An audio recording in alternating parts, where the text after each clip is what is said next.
Got a letter saying your insurance denied a claim? You have the right to push back, and many appeals actually win. I'm Maya, and today we are making the appeals process simple. If your health plan denies a claim, you usually have the right to appeal. That means asking them to reconsider their decision. Start by reading your denial letter carefully. It should explain why the claim was denied and exactly how to file an appeal. Claims are often denied because the service wasn't considered medically necessary, prior authorization was missing, or there was a simple coding error. There's usually a deadline to file, often around 180 days, but it varies by plan.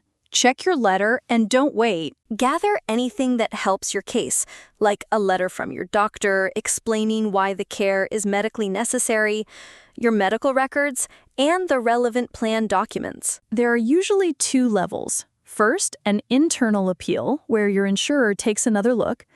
If you still disagree, you can request an external review by an independent organization. To file, complete your insurer's appeal forms or write a letter with your name, claim number, and member ID and include your evidence. If your situation is urgent, plans generally must decide faster, often within 72 hours. Keep copies of everything you send. Note the dates and write down the names of anyone you speak with.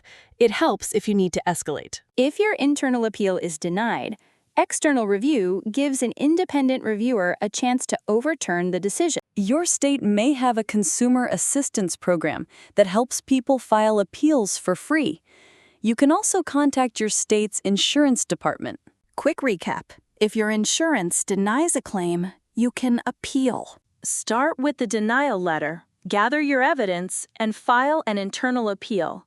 If you still disagree, request an independent external review. I'm Maya. If this helped, hit subscribe, and I'll see you in the next one. Let's make insurance simple.